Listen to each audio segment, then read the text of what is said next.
Good afternoon to one and all. आजच्या online व्याख्यानमाला कार्यक्रमात उपस्थित प्रमुख वक्ते माननीय डॉक्टर आनंद नाडकर्णी, सर्व मान्यवर आणि श्रोत्यांचे मी चेतना तेलरांदे, केकेवाक शिक्षण संस्थेतर्फे स्वागत करते. आजच्या कार्यक्रमात आवर्जून उपस्थित असलेले केकेवाक शिक्षण संस्थेचे अध्यक्ष आणि आमचे सर्वांचे प्रेरणास्रोत माननीय श्री बाळासाहेब वाघ भाऊ, विश्वस्त माननीय इंजिनियर समीरदादा वाघ, विश्वस्त माननीय होळकर दादा, विश्वस्त माननीय अशोकजी मर्चंट, इतर विश्वस्त तसेच संस्थेचे सचिव माननीय प्रोफेसर के एस बंदी सर यांचे मी मनापासून स्वागत करते. संस्थेअंतर्गत केकेवाक पॉलिटेक्निकचे समन्वयक प्राचार्य श्री कडवे सर, सीनियर कॉलेज व ॲग्रिकल्चरचे समन्वयक डॉक्टर सेवलीकर सर व केकेवाक इंग्लिश स्कूल्स व ज्युनियर कॉलेजेसचे समन्वयक डॉक्टर भूषण कर्डिले सर यांचेही मी स्वागत करते. तसेच संस्थेचे विविध महाविद्यालयाचे प्राचार्य, शाळेचे मुख्याध्यापक, मुख्याध्यापिका यांचे मी स्वागत करते आणि उपस्थित सर्व पालक श्रोते, माझ्या सहशिक्षिका यांचे पुनश्च एकदा स्वागत करते. पद्मश्री कर्मवीर काकासाहेब वाघ यांच्या स्मृतीला अभिवादन करून आजच्या कार्यक्रमाची सुरुवात संस्था गीतने करूया. मी सौ हर्षा बरकले मॅडम यांना विनंती करते की त्यांनी संस्था गीत सादर करावे.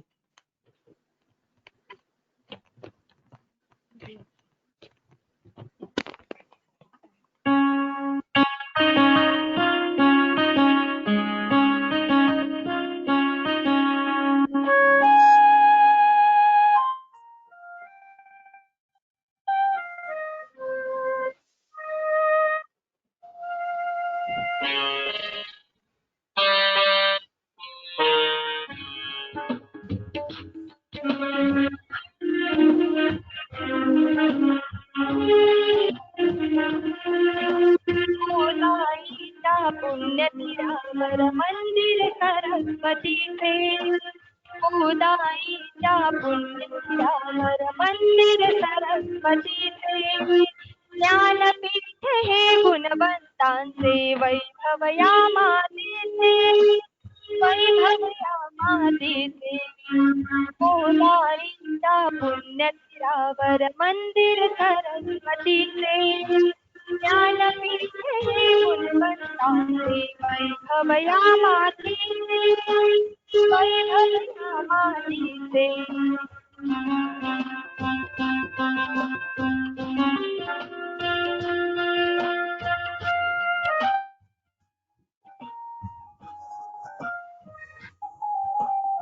अक्षर भावा समाजकारा ध्येय मनाशी जपले, कर्मवीरांनी पाहिलेले स्वप्न इथे उलगडले, कर्मवीरांनी पाहिलेले स्वप्न इथे उलगडले. या दिशातून वाहू लागले चैतन्याचे, ज्ञानपीठ हे गुणवंतांचे, वैभव या मातीचे, वैभव या मातीचे.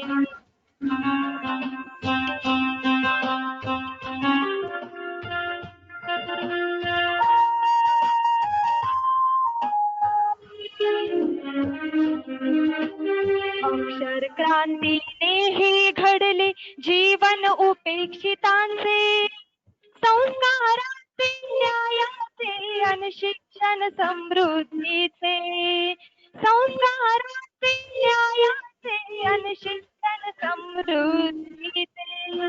नवयुग आले विज्ञानाचे, आश्वासक तंत्राचे, ज्ञानपीठ हे गुणवंताचे, वैभव या मातीचे, वैभव या मातीचे.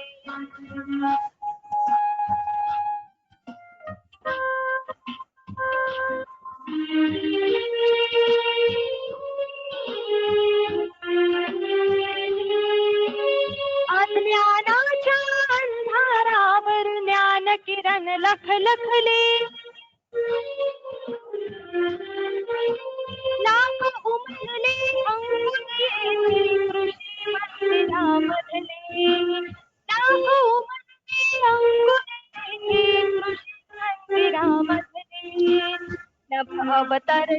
माती मधुनी झगमगन राहते. ज्ञानपीठ हे गुणवंतांचे वैभव या मातीचे. वैभव या मातीचे. गोदाईच्या पुण्यतीरावर मंदिर सरस्वतीचे. गोदाईच्या पुण्यतीरावर मंदिर सरस्वतीचे. ज्ञानपीठ हे गुणवंतांचे वैभव या मातीचे. वैभव या मातीचे.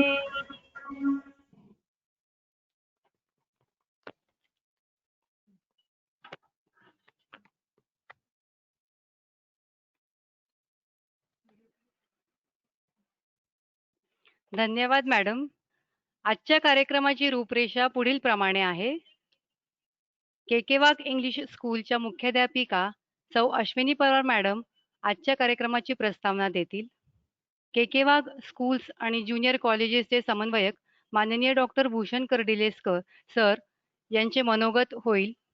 प्रमुख वक्ते माननीय डॉक्टर आनंद नाडकर्णी सरांचा परिचय, त्यानंतर नाडकर्णी सर आपल्याला मार्गदर्शन करतील आणि शेवटी आभार प्रदर्शन होईल.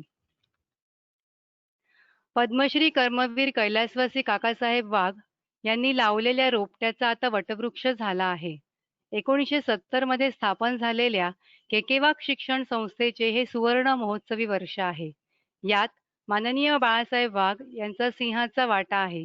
काकासाहेबांचे शिक्षण, समाजकारण, जलसिंचन, कारखानदारी, कृषी व इत्यादी क्षेत्रातील कार्याचा वारसा माननीय श्री बाळासाहेबांनी जपला व वाढवला. कोणतेही कार्य हाती घेतल्यावर त्यात यश संपादन केल्याशिवाय स्वस्थ न बसणाऱ्या आणि यश प्राप्त करण्याचा ध्यास असणाऱ्या कर्मवीर काकासाहेबांच्या स्मृतिप्रित्यर्थ केकेवाग शिक्षण संस्था व्याख्यानमाला कार्यक्रमाचे आयोजन करत असते. या कार्यक्रमाच्या शृंखलेत केकेवाग इंग्लिश स्कूल व ज्युनियर कॉलेज सरस्वती नगर यांच्या वतीने आज ऑनलाईन व्याख्यानमालेचे 54वे पुष्प गुंफले जात आहे. आज या मुलांशी वागायचं तरी कसं या विषयावर आजचे प्रमुख वक्ते माननीय डॉक्टर आनंद नाडकर्णी यांचे व्याख्यान आयोजित करण्यात आले आहे.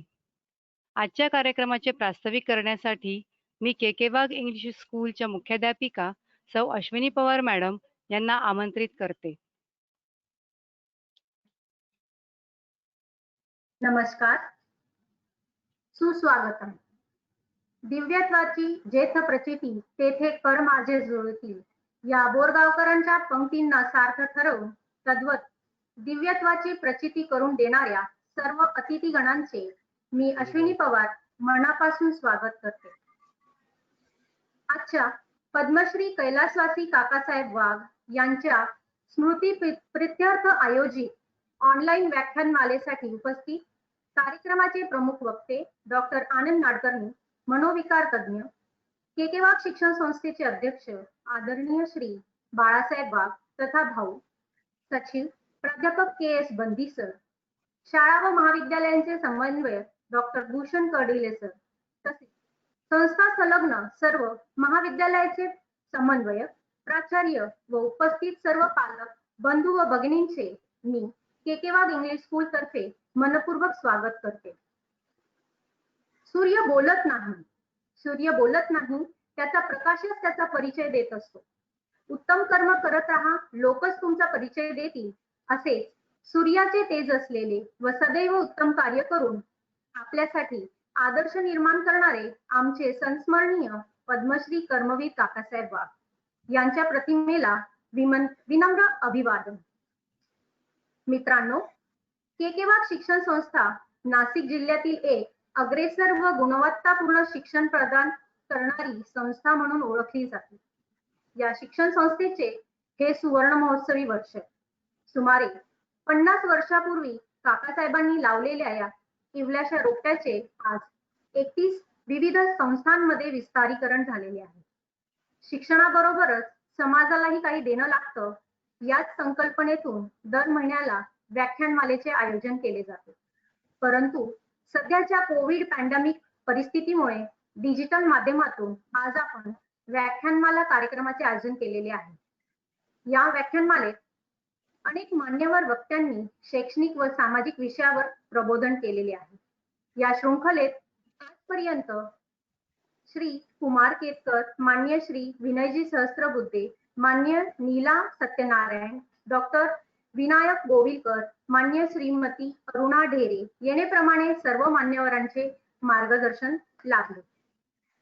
आज या शिक्षण संस्थेमध्ये 20,000हून अधिक विद्यार्थी व 2,000हून अधिक कर्मचारी कार्यरत आहेत. या शिक्षणाच्या ज्ञानरूपी वटवृक्षाची जोपासना करणारे आमच्या सर्वांचे प्रेरणास्थान असलेले आदरणीय श्री बाळासाहेब वाघ तथा भाऊ सांभाळीत आहेत. भाऊंबद्दल बोलायचे झाले तर शिक्षण आणि सहकार क्षेत्रात अनेक पदे भूषवलेले व्यक्तिमत्व, राष्ट्रीय स्तरावरील विनाअनुदानित व्यावसायिक महाविद्यालय संघटनेचे अध्यक्ष आणि महाराष्ट्र विनाअनुदानित तंत्रनिकेतन, कृषी आणि कृषी संलग्न महाविद्यालय संघटना इत्यादी अनेक संघटनांचे ते अध्यक्ष. सहस्त्र चंद्रदर्शन सोहळ्यानंतरही तितक्या जोमाने व कार्यतत्परतेने ते अध्यक्षपद भूषवित आहेत. जीवन साधना, नाशिक भूषण, पितृ पुरस्कार, शिक्षण महर्षी, लाईफ टाइम एक्सलन्स मानपात्र पुरस्काराने सन्मानित झालेले आमचे भाऊ. त्यांची दूरदृष्टी, समाजशील विचारसरणी आणि शिक्षण प्रेमातून समाजाचा कायापालट झाला पाहिजे या समर्पणाच्या भावनेतून त्यांनी आकाराला आणलेले या शिक्षण संस्थेचे वैभव. मला आज सांगायला अभिमान वाटतो की या शिक्षण संस्थेतून शिक्षण घेऊन जगभर विद्यार्थ्यांनी गरुड झेप घेतली व आपल्या कर्तृत्वाने समाजाच्या प्रांगणात ज्ञानसूर्याचा प्रकाश प्रेरित केला आहे. एकंदरीत दूरगामी भविष्याचा वेध घेऊन त्या अनुषंगाने मार्गक्रमण करण्याचा संस्थेचा नेहमीच ध्यास असतो. त्याचेच एक औचित्य साधून आजच्या स्मृती व्याख्यानमाला कार्यक्रमाचे पुष्प 54 विषय या मुलांशी वागायचे तरी कसे, तरी मी आपणा सर्वांना विनंती करते की त्यांनी आजच्या कार्यक्रमासाठी लाभलेले प्रमुख पाहुणे, प्रमुख वक्ते डॉक्टर आनंद नाडकर्णी सर यांच्या व्याख्यानाचा लाभ घ्यावा. पुनश्च एकदा सर्वांचे मनापासून स्वागत. काकांच्या प्रतिमेला अभिवादन करते आणि माझे 2 शब्द संपवते.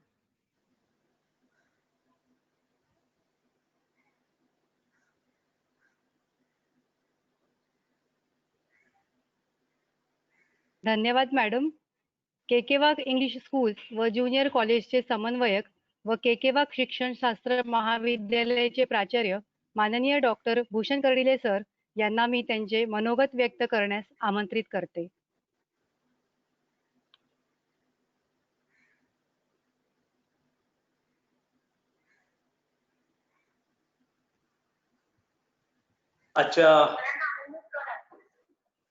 आजच्या कर्मवीर व्याख्यानमालेमध्ये उपस्थित असलेले प्रमुख वक्ते माननीय डॉक्टर आनंद नाडकर्णी सर,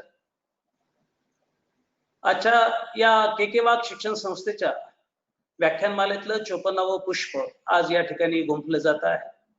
आतापर्यंत या नाशिकच्या सामाजिक चिंतनाचा वारसा त्या ठिकाणी जोपासणारं व्यक्तिमत्व म्हणजे आमचे अध्यक्ष आदरणीय भाऊ. भाऊंच्या प्रेरणेनं नाशिक ही भूमी जी आहे या नाशिकच्या मातीला सिंचनाचं काम, तिच्यात सामाजिक विचारांचं, सांस्कृतिक सिंचनाचं काम भाऊंनी त्या ठिकाणी सातत्याने चालू ठेवलं.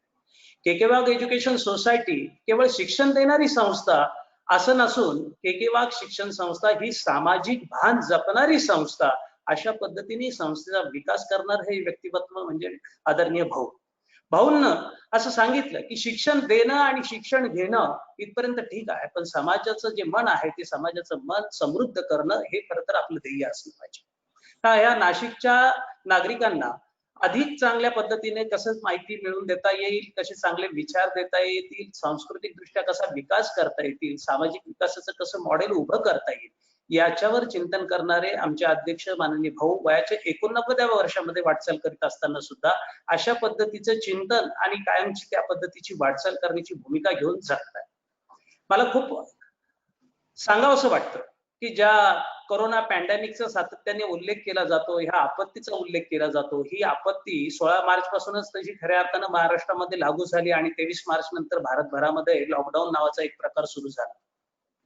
आज डॉक्टर आनंद नाडकर्णी साहेब आपल्यामध्ये उपस्थित आहेत. डॉक्टरांचं याच्यावर फार मोठं काम आहे आणि सगळ्यात मोठी ही तर एक खरं तर इष्टापत्ती नाही, पण ही आपत्ती आहे. आणि ही आपत्ती ओढवल्यानंतर मानसिक जे काही संतुलन आहे त्या मानसिक संतुलनाचा फार मोठा प्रश्न आज निर्माण झालेला आहे. शिक्षणाची व्यवस्था बघत असताना आम्ही मुलांकडे ऑफलाईन एज्युकेशन कडून वर्गातल्या शिक्षणाकडून मोबाईलकडच्या किंवा ऑनलाईन शिक्षणाकडे वाटचाल तर करतो आहोत. पण ही वाटचाल करत असताना मुलाचं मन आणि त्याच्यामध्ये होणारे सगळे जे काही प्रकारचे विचारांचे जे आंदोलन आहे त्या विचारांच्या आंदोलनाचा ठाव मात्र आपल्याला या ठिकाणी घेता येत नाही. बहुतांश वेळेला मूल ऑनलाईन शिकत असतं आणि शिकता शिकता नेमकं ते काय करत असतं याचं पालकांच्या बाबतीत सुद्धा अध्ययन त्या ठिकाणी असतं. आणि म्हणून असं वाटतं की ही आपत्ती आली आहे, या आपत्तीच्या काळामध्ये त्या ठिकाणी धैर्याने सामोरं जाऊन आपत्तीला सामोरं जाऊन आपत्तीवर मात करून पुन्हा एकदा आपल्या नवीन सर्वसाधारण जीवनाला सुरुवात करण्याची वेळ आता आलेली आहे. आपण म्हणत होतो stay home, stay safe, stay home असं म्हणत होतो, घरीच राहा आणि सुरक्षित राहा. आज आपण म्हणतोय की बाहेर पडूया आणि थोडंसं चालूया, सगळा वेगळा विचार करूया आणि पुढे जाऊया. कारण आम्हाला आमचा आत्मविश्वास परत मिळवावा लागणार आहे आणि जोपर्यंत आम्ही आमचा आत्मविश्वास मिळवत नाही तोपर्यंत आपण आपलं ध्येय गाठू शकत नाही. ही भूमिका त्या ठिकाणी लक्षात घेतली पाहिजे. सगळ्यात महत्वाचा प्रश्न एक बीएड कॉलेजचा प्राचार्य म्हणून मला जो नेहमी जाणवलेला आहे की मुलांचं वर्तन आणि या मुलांच्या वर्तनावरच्या बद्दल पालकांच्या प्रतिक्रिया म्हणजेच मूल समजून घेताना हा जो एक महत्वाचा मुद्दा आहे तो बऱ्याच वेळेला पालकांना मूल समजून घेतानाच बरीचशी अडचण निर्माण होते. आणि ही अडचण निर्माण झाल्यामुळे एकदा नाडकर्णी साहेबांच्या रुग्णालयामध्ये म्हणजे त्यांच्या ओपीडी मध्ये मी सहज चक्कर मारली होती, कारण मी त्यांच्याबद्दल खूप सारं ऐकून होतो आणि मला असं वाटलं की त्या ठिकाणी जाऊन बघावं. मी बघितलं तर त्या ठिकाणी मुलं येतात पण 19, 20, 21 वर्षाची मुलांची संख्या सुद्धा जास्त आहे. आणि अशा परिस्थितीमध्ये नेमकं कुठं चुकतंय याचा ठाव आपण घेतला पाहिजे.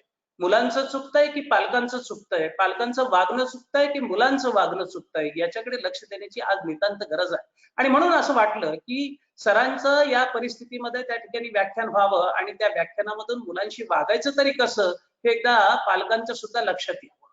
आणि मला असं वाटतं की नुसतंच मुलांशी वागायचं तरी कसं हे पालकांनी शिकण्याबरोबर मुलांनी सुद्धा इतरांशी वागायचं कसं, ज्याला आम्ही म्हणत आलो की मुलाच्या IQ साठी पालक खूप आग्रही आहेत.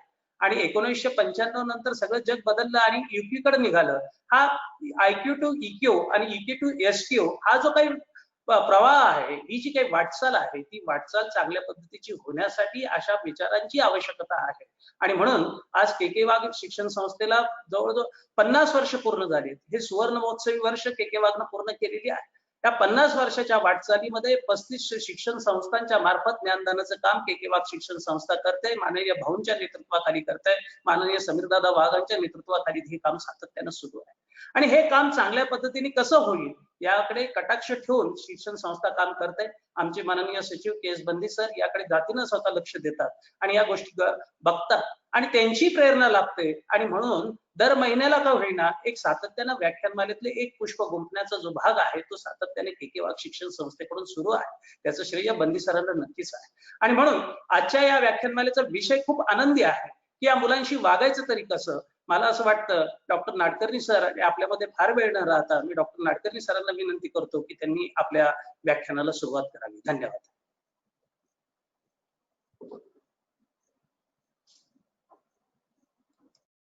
धन्यवाद सर.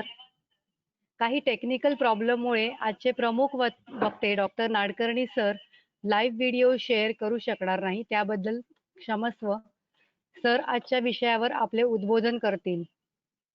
आजच्या कार्यक्रमास लाभलेले प्रमुख वक्ते आणि ज्यांचे व्याख्यान ऐकण्यासाठी सर्व अतिशय आतुर आहात अशा माननीय डॉक्टर आनंद नाडकर्णी सर यांचा परिचय आपणास मी थोडक्यात करू इच्छिते. डॉक्टर आनंद नाडकर्णी हे मनोविकार तज्ज्ञ आहे. सरांनी MBBS आणि मनोविकार शास्त्रामध्ये MD या पदव्या मुंबई विद्यापीठातून संपादन केल्या आहे.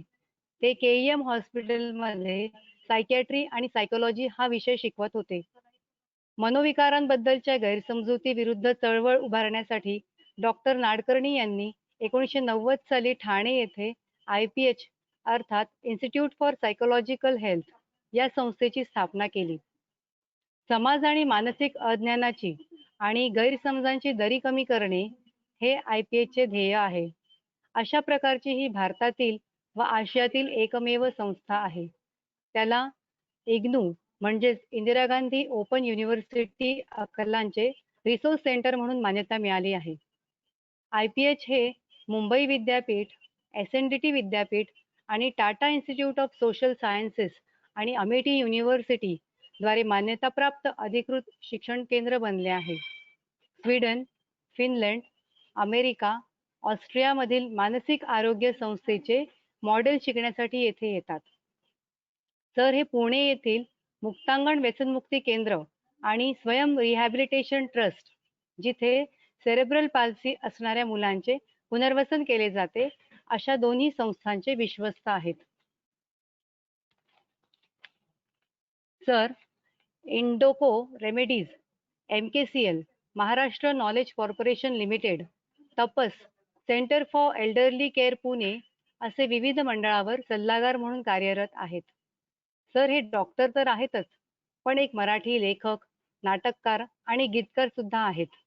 सरांनी मानसशास्त्रा व्यतिरिक्त अन्य विषयावरही पुस्तके लिहिलेली आहेत, जसे विषाद योग, गद्द पंचपेशी, त्या तिघांची गोष्ट, किंचित असे 19 पुस्तके आहेत. यातील काही पुस्तके इंग्रजी व कन्नड भाषेत प्रकाशित झालेली आहेत. स्वभाव विभव आणि विषाद योग या पुस्तकांचे ऑडिओ संच उपलब्ध आहेत. एक सायकियाट्रिस्टची डायरी हे पुस्तक ब्रेल लिपीमध्ये प्रसिद्ध झालेले आहे. गद्द पंचवेशी आणि विषाद योग या पुस्तकांना महाराष्ट्र सरकारचा पुरस्कार मिळाला आहे. सरांनी लिहिलेली गेट वेल सून, त्या तिघांची गोष्ट, रंग माझा वेगळा अशी अनेक नाटके प्रसिद्ध आहेत. त्यांच्या त्या तिघांची गोष्ट या नाटकाला 2016 साली सिडनी येथे झालेल्या मिफ्तामध्ये उत्कृष्ट नाट्यलेखनाचा पुरस्कार मिळाला आहे. सरांची 3 म्युझिक अल्बम, नव्या शतकाची गाणी, सॉन्ग ऑफ लाईफ, आकाशाची गाणी प्रकाशित झालेली आहेत. सरांना सामाजिक कार्याच्या योगदानासाठी अनेक पुरस्कार मिळालेले आहेत.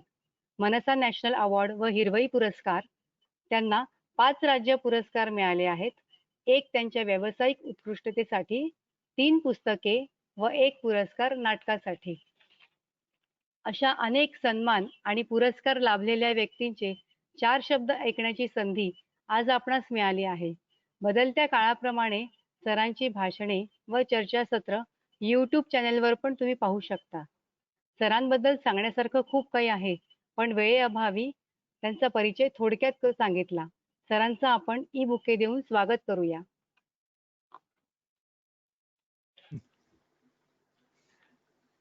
अशा या अष्टपैलू व्यक्तिमत्व असलेल्या, समाजसेवेचा वारसा घेतलेल्या, ज्ञानाची मूर्ती असलेल्या डॉक्टर आनंद नाडकर्णी सरांना मी विनंती करते की त्यांनी या मुलांशी वागायचं तरी कसं या विषयावर आपले विचार प्रकट करावे व ऑनलाईन उपस्थित असलेल्यांना मार्गदर्शन करावे.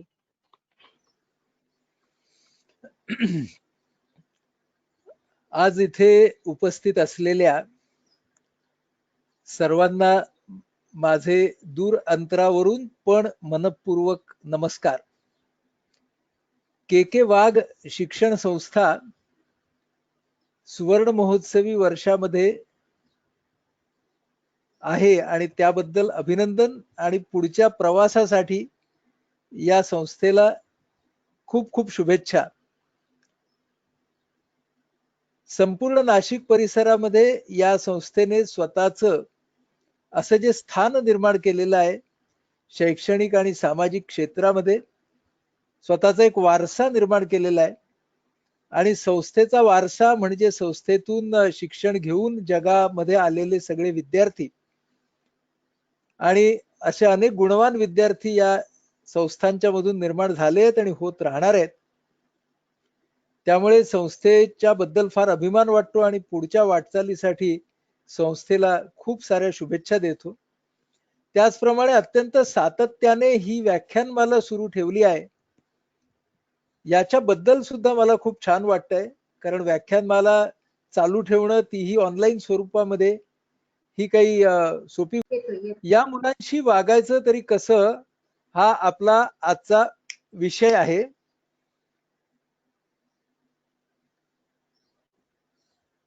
पालकत्वाबद्दल आपण बोलणार आहोत आज. पुढची नेक्स्ट.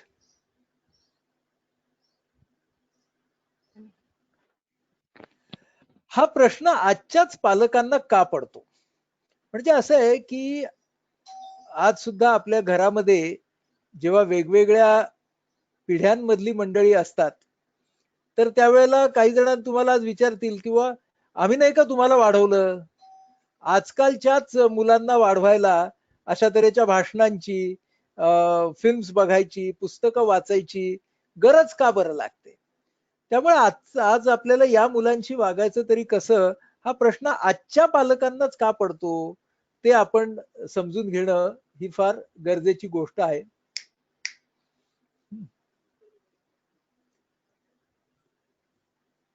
कारण काही वर्षापूर्वीचं पालकत्व आणि आजचं पालकत्व ह्याच्यामध्ये फरक आहे. आता हा फरक कुठचा आहे ते आपण बघूया. पालक का बदलले? पालकत्व बदललं कारण बालपण बदललं. म्हणजे आपल्याला सुरुवात जी करायला पाहिजे ती आजच्या मुलांचं बालपण काय अर्थाने बदललंय तिथपासून खरं म्हणजे आपल्याला सुरुवात करायला पाहिजे. कारण बऱ्याच वेळेला काय होतं बघा, पालक म्हणून आपण जेव्हा विचार करतो तेव्हा आपला रेफरन्स पॉइंट काय असतो? आपलं स्वतःचं बालपण. पण आजच्या आपल्या मुलाचं बालपण आहे त्याच्यापेक्षा खूप वेगळं आहे, हे आपण लक्षात घेतलं पाहिजे. ते कसं वेगळं आहे ते आपण पाहणार आहोत. की हे अंतर म्हणजे पालकांचं बालपण ते मुलाचं बालपण याच्यामधलं अंतर कसं पडलं आणि कशामुळे पडलं. तर आता आपण असं म्हणू की पूर्वीचा काळ म्हणजे साधारणपणे एक 70 वर्षापूर्वीचा काळ असं आपण म्हणू आणि आत्ताचा काळ म्हणजे या 21व्या शतकातला काळ असं आपण म्हणू. म्हणजे आत्ताची जी सगळी पिढी आहे ती समजा 2010 नंतर आलेली आणि पूर्वीचा काळ म्हणजे 60 वर्षापूर्वी आता काय काय फरक पडलाय या बालपणामध्ये, तो जरा आपण आता बघूया. तो आपल्याला बघायचा असेल तर सुरुवात आपण मेंदूच्या विकासापासून करूया. तुम्हाला स्लाइड वरती दिसतंय की मज्जा पेशीच्या विकासाचा एक नियम आहे. तो इंग्रजीमध्ये आहे, आपण मराठीमध्ये पण समजून घेऊ. काय लिहिलंय बघा. Information processing capacity of a nerve cell. Nerve cell म्हणजे काय? मज्जा संस्था, मज्जा पेशी. आणि अनेक मज्जा पेशींची बनून मिळून काय बनते? मज्जा संस्था. तर ही आपली जी नर्व सेल आहे ती आपल्या शरीरातली एक अत्यंत अद्भुत अशी पेशी आहे. कारण ती पेशी माहितीचं पृथक्करण करते, माहिती जमवते, माहितीचं पृथक्करण करते आणि म्हणून इन्फॉर्मेशन प्रोसेसिंग कपॅसिटी ही जी या नर्व सेलची आहे ती कशी वाढते? Increases proportionately with its stimulation. म्हणजे जितक्या ह्या पेशीला तुम्ही संवेदना उत्तेजना जेवढी द्याल त्या उत्तेजनाच्या प्रमाणामध्ये हिची कपॅसिटी वाढणार. आता हे सोपं कसं आहे बघा. आपल्याला जर स्नायूंची ताकद कमावायची असेल तर आपण व्यायामशाळेत जातो. मग तिथे आपण वेगवेगळे व्यायाम करतो. त्या व्यायामांच्या मुळे काय होतं? तर स्नायू हे स्ट्रेच होतात, स्नायू उत्तेजित होतात आणि त्यामुळे स्नायूंचा स्टॅमिना आपला वाढतो. नर्व सेल जी आहे ती सुद्धा अशाच पद्धतीने स्वतःचा स्टॅमिना कशी वाढवते? तर उत्तेजनांच्या द्वारे. म्हणजे या उत्तेजना फार महत्वाच्या आहेत असं आपल्या लक्षात येईल. कारण या उत्तेजनांच्या वरती या पेशीचं इन्फॉर्मेशन प्रोसेसिंग कपॅसिटी वाढणार. आता जरा आपण गंमत बघूया. एक 30-40 वर्षापूर्वीच तुम्ही जा, नाशिक भागामध्ये घेऊया आपण. आणि नाशिक भागातल्या शहरांच्या मध्ये हॉस्पिटलमध्ये डिलिव्हरी होत असेल, पण खेड्यांच्या मध्ये मुलाचा जन्म व्हायचा तो कुठे व्हायचा? खूप काळापर्यंत हा जन्म घरीच व्हायचा.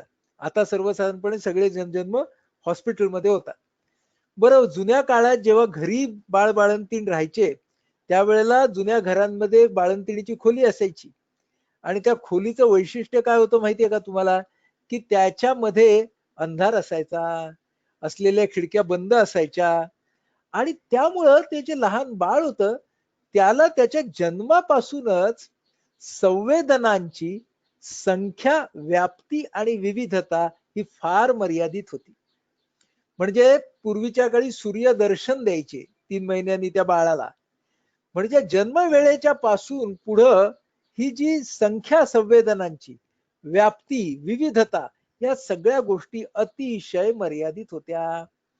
म्हणजे आज जे आपण सगळे पालक आहोत, त्या आपण जेव्हा छोटे होतो तेव्हा आपल्या मेंदूवरती येणाऱ्या संवेदनांची संख्या, व्याप्ती, विविधता सगळ्या गोष्टी मर्यादित होत्या. मी तुम्हाला माझं उदाहरण सांगतो. माझा जन्म खानदेशामध्ये झाला, जळगाव जिल्ह्यामध्ये झाला. आणि माझ्या त्या गावामध्ये, जळगावमध्ये त्यावेळेला गाड्या ही आपण एक संवेदना पकडली, 4 चाकी ही आपण एक संवेदना पकडली.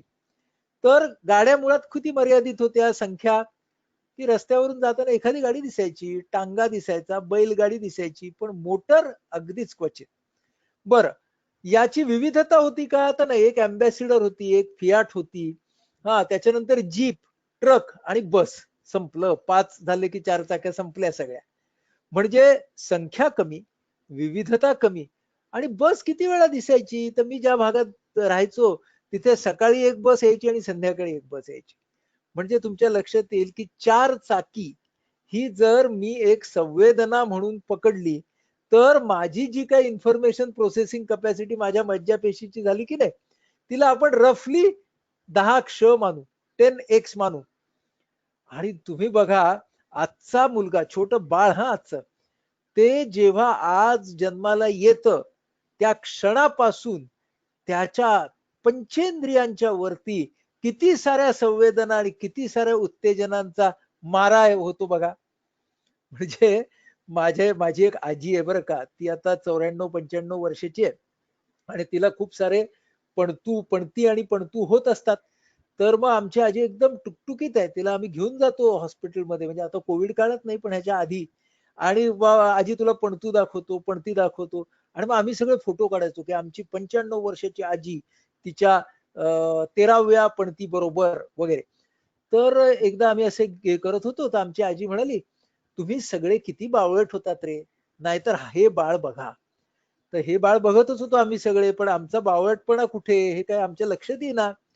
तर आजी म्हणाली की तुम्ही सगळ्यांनी मान धरायला 1.5 महिना घेतला होता म्हणाली. मान धरायला म्हणजे मान अशी उचलायला. डोळे स्थिर करायला तुम्हाला किती आठवडे लागले होते. आणि हे बाळ बघा, तर ते 2 किंवा 3 दिवसाचं बाळ असेल, त्यानं ऑलरेडी तो मान असा धरून फिरवायला लागलेलं होतं ते छोटं बाळ. आणि ते मान आणि ते डोळे त्याने कुठे फिक्स केले होते माहितीये का? तर त्या हॉस्पिटलच्या खोलीमध्ये एक टेलिव्हिजन होता ना त्याच्यावर. म्हणजे आता आपल्या लक्षात येईल की पहिल्या दिवसापासून संवेदनांची संख्या, व्याप्ती, विविधता 30 क्ष तरी किमान किमान किमान 30 म्हणजे मी अंडर एस्टिमेटच करतोय खरं म्हणजे. आता या 2020 साली जी कोणी पिढी जन्माला येते ना, ते तर 60 क्ष वगैरे असणार. म्हणजे आपण सगळे 10 क्ष जेमतेम असू, आणि आता हे 60 क्ष असणार. मी तुम्हाला मजा सांगतो, मला आत्ताच नातू झाला आणि माझा नातू 1.5 महिन्याचा आहे फक्त. तर त्या 1.5 महिन्याच्या नातवाने काहीतरी 15 दिवस असताना तो चक्क कुशीवरती वळला. आम्ही सगळे असे, अरे कुशीवरती वळायचं तुझं वय आहे का? 15 दिवसाचा 2-3 आठवड्याचा तू छोटा बाळ आहेस. पण का बरं? कारण तो बहुतेक 60 क्षवाला आहे. म्हणजे हे क्ष किती वाढतायत, ही कपॅसिटी. तर ही कसली कपॅसिटी लक्षात घ्या, इन्फॉर्मेशन प्रोसेसिंग कपॅसिटी. म्हणजे तुम्हाला आणि मला हायवे वरून जाताना एक पांढरी गाडी दिसते, पण तुमच्या बरोबर आणि माझ्या बरोबर एक 6-7 वर्षाचा पोरगा किंवा पोरगी असेल ना, ते बरोबर ही मॉडेल कुठली आहे, कुठल्या कंपनीची आहे, तिचं इंजिन किती सीसीचं आहे, ही एसयूव्ही आहे का, असं तुम्हाला दणकट सांगतात. आणि मग आपण म्हणतो आयला कसली स्मार्ट झाली आहे नाही आजची पिढी. ती स्मार्ट काय? कारण इन्फॉर्मेशन प्रोसेसिंग कॅपॅसिटी वाढली. म्हणजे आज ते आपण बिचारे 10-12-15 क्ष वरती जेमतेम पोहोचू. यांची 30 पासून सुरुवात, 30 क्ष, 40 क्ष, 50 क्ष, असे ते पुढे पुढे पुढे पुढे पुढे पुढे सरकतायत. म्हणजे त्यांची इन्फॉर्मेशन प्रोसेसिंग कपॅसिटी ही आपल्यापेक्षा खूप जास्त आहे. आणि मग तुमच्या लक्षात येईल की एका बाजूला 10 क्ष आहे, एका बाजूला हे मोर दॅन 30x आहेत, म्हणून तिकडे मोर दॅनची साईन आहे बघा त्याच्यावर.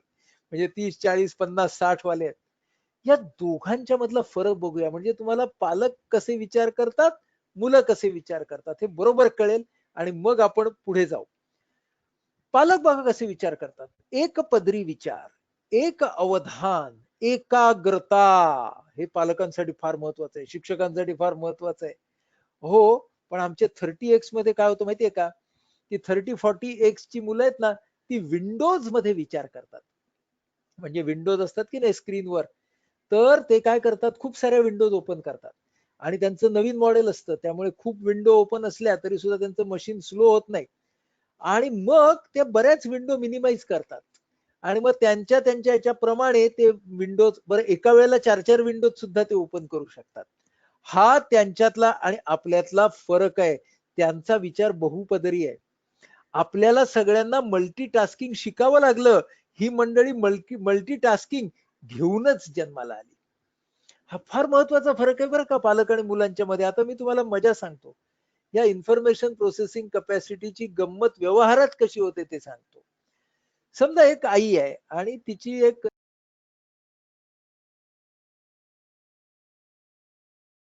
10-11 वर्षाची या आईची मुलगी किंवा मुलगा आहे. ओके. आणि ती आई काय विचार करते, या मुलाला किंवा मुलीला आपण अभ्यास द्यावा. एक तासभर जाईल. त्या तासामध्ये आपण एवढं एवढं काम करू. म्हणून तू हे गणित सोडव, हा धडा वाच, प्रश्नोत्तर लिही. असं सगळं आई किंवा वडील ते देतात त्या मुलाला किंवा मुलीला. आणि म्हणतात आता 1 तासात बाकीची कामं आवरू. तर काय हो, अर्ध्या तासातच तो मुलगा किंवा मुलगी तर झालं असं म्हणून देत. लगेच पहिल्यांदा पालक काय म्हणतात, नीट केलं नसणार, लक्ष नसणार दिलं. त्यांना माहित नाही की ह्यांचं 10x आहे हो मशीन, याचं 40x आहे. त्यामुळे याच्याकडून हे पटकन फटाफट होणार, ही गोष्ट फार महत्वाची आहे ना. आपण लक्षात घेत नाही. आपले हिशोब सगळे 10x चे. आपण 40 क्ष 50 क्षचा विचार नाही करत. म्हणजे मग आपल्याला काय करायला पाहिजे माहितीये, की ह्यांना देतानाच भरपूर दिलं पाहिजे. ते सुद्धा वेगवेगळ्या प्रकारचं दिलं पाहिजे. यांना तुम्ही जर सांगाल ना, की 1 तास वाचत बस, तर ते 10व्या मिनिटाला येणार, कंटाळा आला. पण त्यांना 1 तासाचे 6 भाग केलेत आणि त्याच्यामध्ये त्यांना सांगितलं की 10 मिनिटं वाचा, 10 मिनिटं वाचलेलं कोणाला तरी शिकवा, 10 मिनिटं लिहा, 10 मिनिटं पहा, हा 10 मिनिटं ऐका, 10 मिनिटं वाचा. असं जर सांगितलं ना, तर त्यांची तेवढी जास्त सेंटर्स आहेत ना, ती स्टिम्युलेट होतात. म्हणून एकाच पद्धतीचं शिकवणं या मुलांना पटत नाही, रुचत नाही. जोपर्यंत त्यांच्या शिक्षणामध्ये पंचेंद्रिय येत नाहीत, तोपर्यंत त्यांना शिकायला मजा येत नाही. आज ऑनलाईन सगळ्यांचं चाललंय, पण ऑनलाईन मध्ये सुद्धा ती मजा नाहीये. कारण ऑनलाईन मध्ये सुद्धा एकाच प्रकारचं शिक्षण आहे. आपण फक्त क्लासरूम बदलली आणि ती क्लासरूम घरात आणली. पण ते पंचेंद्रियांचं या 50x चं शिक्षण हे ऑनलाईनने होईल का? माझं असं मत आहे की नक्की नाही होणार. ऑनलाईनने तुम्ही त्यांना जास्तीत जास्त इन्फॉर्मेशन देऊ शकाल, काही प्रमाणामध्ये नॉलेज देऊ शकाल, पण इतर अशा अनेक गोष्टी आहेत की ज्यासाठी ऑनलाईन अपुरं पडेल. म्हणून ऑनलाईनला मी प्रतिरूप असा शब्द वापरतो. तर प्रतिरूप माध्यम आणि थेट माध्यम शिक्षणाची, या दोन्ही गोष्टी आपल्याला वापराव्या लागतील, तरच आपल्याला या 30, 40, 50 क्षच्या मंडळींना गुंतवून ठेवता येईल. कारण ही 40 क्षवाली मंडळी अनेक अवधानं बाळगणारी आहेत. त्यांची नेहमी अनेक आग्रता आहे बघा. म्हणजे त्यांच्या डोक्यामध्ये 10 विषय सुरू असतात. कारण सायमल्टेनियस विंडोज असतात त्यांच्या. आणि कधी कधी काय होतं, एक ट्युशन घेत होत्या एक बाई एका मुलाची, आणि शिकवत आहेत बाई, त्याला सांगत होते अरे हे गणिताचं उदाहरण असं असं असं. तर ना हा लगेच असा बघितला आणि तो म्हणाला, बाई तुमच्या मुलाचा वाढदिवस परवा आहे ना? बाई म्हणाले संबंध काय, मी तुला गणित शिकवते, माझ्या मुलाचा वाढदिवस परवा आहे, संबंध काय? काय संबंध होता माहितीये? त्याच्या 2 खिडक्या चालू होत्या. एक बाई गणित शिकवतायत ही चालू होती आणि दुसरी खिडकी चालू होती की बाईंच्या मुलाचा वाढदिवस आहे. ती ना अचानकपणे ती मिनिमाइज होती ती मॅक्झिमाइज झाली. त्याच्यामुळं काय झालं की त्याच्यामुळं नको ती खिडकी उघडली. आता अशा वेळेला आपल्याला बोलायला कसं पाहिजे होतं? आपल्याला बोलायला असं पाहिजे होतं की या विषयावरती आपण नंतर बोलू. आता आपण परत गणिताकडे येऊया का? एवढंच बोलायची गरज होती. पण अशा ठिकाणी आपण खूप बोलतो. म्हणजे पालक असू दे, शिक्षक असू दे, तुझं लक्ष कुठे होतं? मी काय सांगतोय? कारण आपण 10x, आपण 15x. त्यामुळे आपल्याला हे कळतच नाही की या लोकांचं मेकॅनिझम काय आहे. आपल्याला कळतच नाही की हे लोक कसे विचार करतायत. हे आपल्याला न कळल्यामुळे आपला प्रॉब्लेम होतो. म्हणून ही जी मंडळी आहेत, ही मूलतःच मल्टी स्किल्ड होऊन आलेली आहेत. ही गोष्ट आपण लक्षात घेणं गरजेचं आहे. आता हे जे 10x आहोत ना आपण सगळे, तर आपण सगळे कसा विचार करतो बघा, एक्सपेरिन्शियल जजमेंट. एक्सपेरिन्शियल जजमेंट म्हणजे काय? तर प्रत्यक्ष अनुभव घ्या. अनुभव हीच अनुभव अनुभव हीच खात्री. एक्सपेरिन्शियल जजमेंट म्हणजे अनुभवात्मक. आणि आपली जी मुलं आहेत ना, ती सगळ्या संवेदनांकडून, पंचेंद्रियांकडून शिकत असल्यामुळे त्यांचं जजमेंट कसं असतं माहितीये, सेन्सरी परसेप्च्युअल जजमेंट. जरा लक्षात घ्या, हे दोन शब्दाने अजिबात गांगरून जाऊ नका, आपण शिकू नीट. बघा, तुम्ही ना एक भाजी तयार करता घरामध्ये, हा खास करून आयांना हा नेहमीचा अनुभव, आणि ती तुमच्या मुलाने किंवा मुलीने खाल्लेली नसते. मग तुम्ही ती वाढता, कारण काहीतरी खाल्लं पाहिजे. अरे नवीन भाजी केली आहे बघ, हा. मग ते मूल काय करतं माहितीये, ते वास घेतं. आणि मग मी नाही खाणार. अरे चाखून तर बघ. मी नाही खाणार. आता ना त्याला त्या वासावरून त्याने निष्कर्ष काढला की ही भाजी मी खाणार नाही. कधी कधी ना ते फक्त बघतात, रंगावरून निष्कर्ष काढतात. आपलं काय म्हणणं असतं, आपलं म्हणजे मोठ्यांचं, पालकांचं, की अरे सगळ्या बाजूने अनुभवा. आपलं म्हणणं चुकीचं नसतं. पण महत्वाचं काय आहे, सगळ्यात खालची त्या स्लाइड वरची ओळ बघा, accepting the precedence and questioning the precedence. Precedence म्हणजे पूर्वी काय सांगितलेलं आहे ते. आपण सगळे कुठल्या संस्कृतीमध्ये वाढलो, की जे काही आपल्याला सांगितलं गेलं ते बाबा वाक्यम प्रमाणम म्हणून आम्ही ऐकलं. पण आता हे काय म्हणतात, असं का, हे कशासाठी, हे नक्की खरं आहे का, हे केल्याने काय होणार आहे, हे नक्की केल्याने चांगलं होणार आहे का, 50 प्रश्न विचारणार. मग आपल्याला काय वाटतं, की आपल्या स्वामित्वाला हा धक्का पोचलेला आहे. अरे आम्ही खूप पावसाळे त्यांच्यापेक्षा जास्त पाहिलेले आहेत, खरंय, पण आमचे क्ष कमी आहेत ना त्यांच्यापेक्षा.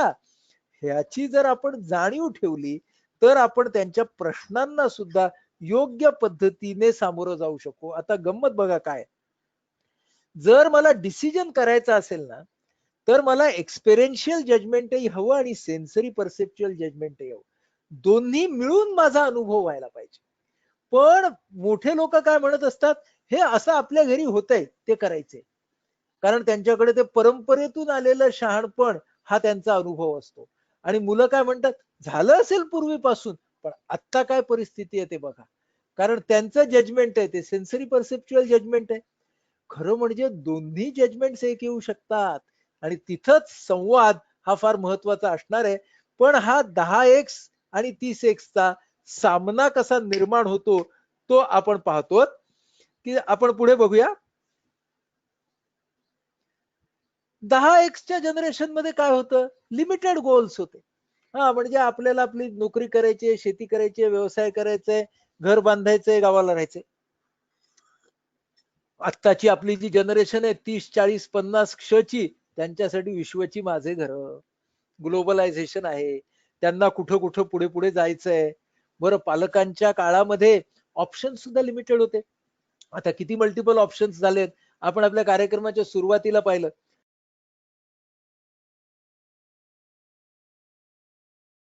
आपल्या के वाघ शिक्षण संस्थेच्याच इतक्या साऱ्या शाखा निघाल्यात, की आपलं पॉलिटेक्निक आहे, आपलं फार्मसी आहे. का बरं? कारण आता ही वेगवेगळे ऑप्शन्स निर्माण झाले मुलांच्या समोर. पूर्वीच्या काळी महत्वाकांक्षा सुद्धा कमी होत्या, आता या ज्वलंत अशा महत्वाकांक्षा निर्माण झाल्या. आणि सगळ्यात महत्वाची गोष्ट, पूर्वी slow and steady wins the race असं होतं, पण आता फास्ट अँड फ्युरियस आहे. आणि फास्ट अँड फ्युरियस का आहे? कारण सगळे जण 40x, 50x, 60x जर असतील तर त्यांना स्लो माहीतच नाही. म्हणजे आपल्याला काय मंत्र द्यायला पाहिजे बघा, fast but steady. Fast but steady, slow नाही. स्टेडी पाहिजे का? हो पाहिजे. पण फास्ट हवं का? हवं. हा खरं म्हणजे मूलमंत्र आहे, की फास्ट बट स्टेडी. आपण त्यांची स्पीड कमी करण्यामध्ये पॉइंट नाहीये, पण त्यांना स्टेडी कसं व्हा हे सांगणं आवश्यक आहे. जिकडे आपण आपल्या संवादाच्या शैलीमध्ये येऊया. आता आपल्या असं लक्षात येईल, पुढे जाऊ आपण, की 10x ला कुटुंब हे केंद्र होतं. म्हणजे पालक ज्या सगळ्या परिस्थितीत वाढले, पालकांनी ज्या सगळ्या रिस्पॉन्सिबिलिटीज घेतल्या, जबाबदाऱ्या, कुटुंब हे केंद्र आपल्या मुलांसाठी आता व्यक्ती हे केंद्र झालेलं आहे. बघा, आपण आपल्या मुलांना ना त्यांना हवं तसं तुझ्या मनाप्रमाणे तुला विचारात घेऊन असं जेव्हा वागतो, त्यावेळेला आपल्या मुलांमधलं व्यक्तिमत्व हे जास्त इंडिव्हिज्युअलिस्टिक म्हणजे व्यक्ती केंद्रित होत असतं. पूर्वीच्या काळामध्ये कुटुंबाची प्रतिमा याला फार महत्व होतं. मी जे काय करेन ते कुटुंबाच्या साठी, कुटुंबाचं नाव खराब होता कामा नये. आज आपल्याला बऱ्याच वेळेला असं दिसतं की मला जे वाटतंय ते मी करणार. हा, 4 पिढ्यांनी काय केलं, 5 पिढ्यांनी काय केलं हे मला तुम्ही सांगू नका.